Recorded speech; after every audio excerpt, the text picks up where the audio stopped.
छत्तीसगढ़ सरकार ने 18 से 44 साल की उम्र के लोगों के वैक्सीनेशन पर अगले आदेश तक रोक लगा दी है। सरकार ने बुधवार देर रात इसके आदेश जारी किए।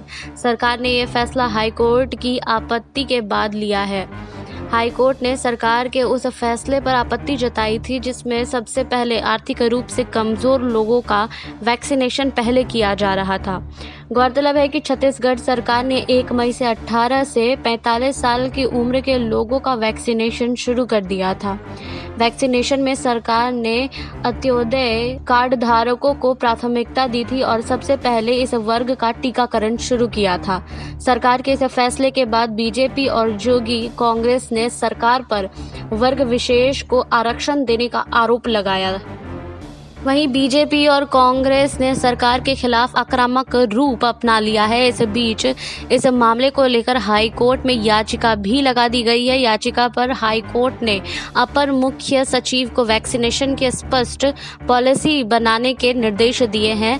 इसकी अगली सुनवाई 7 मई को होगी। हाई कोर्ट की इस सुनवाई के बाद राज्य सरकार ने टीकाकरण स्थगित कर दिया है। सरकार ने अपने आदेश में यह स्पष्ट लिखा है कि राज्य सरकार ने कोर्ट को जवाब प्रस्तुत करने में संभावित देरी को देखते हुए यह फैसला लिया है। बता दें कि स्वास्थ्य एवं परिवार कल्याण विभाग के जारी आदेश में कहा गया है कि हाईकोर्ट के आदेश के बाद मुख्य सचिव की अध्यक्षता में सचिवों की एक समिति गठित की जाएगी।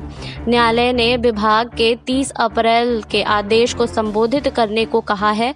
कोर्ट के निर्देश के अनुसार राज्य सरकार को पूरी जानकारी तैयार करने में समय लगने की संभावना है। ऐसे में यदि टीकाकरण जारी रखा गया तो यह न्यायालय की अवमानना होगी। इसलिए आदेश को संशोधन किए जाने तक टीकाकरण को स्थगित किया जाता है। इससे पहले याचिकाकर्ताओं द्वारा इसे संवैधानिक अधिकारों के विपरीत बताया गया था। वहीं राज्य शासन के जवाब पर हाईकोर्ट ने आपत्ति जताते हुए कहा था कि पूरे राज्य में लॉकडाउन है। ऐसे में गरीब तबके को बाहर निकलने से रोकना शासन की जिम्मेदारी है। हाईकोर्ट ने कहा, कोरोना गरीब और अमीर देखकर संक्रमित नहीं कर रही है। यह आदेश कैबिनेट के निर्णय से होना था, न किसी अधिकारी द्वारा किया जाना था। इस मामले में हाईकोर्ट ने शासन से 2 दिन में जवाब मांगा था। गौरतलब है कि कांग्रेस लगातार कह रही थी कि चूंकि टीके बहुत कम थे इसलिए ऐसा वर्ग जो निजी अस्पतालों में टीके नहीं लगवा सकता उसे सुरक्षित करने की प्राथमिकता थी। वहीं यह वर्ग ऑनलाइन पोर्टल में खुद के टीकाकरण को लेकर रजिस्ट्रेशन नहीं कर पाता।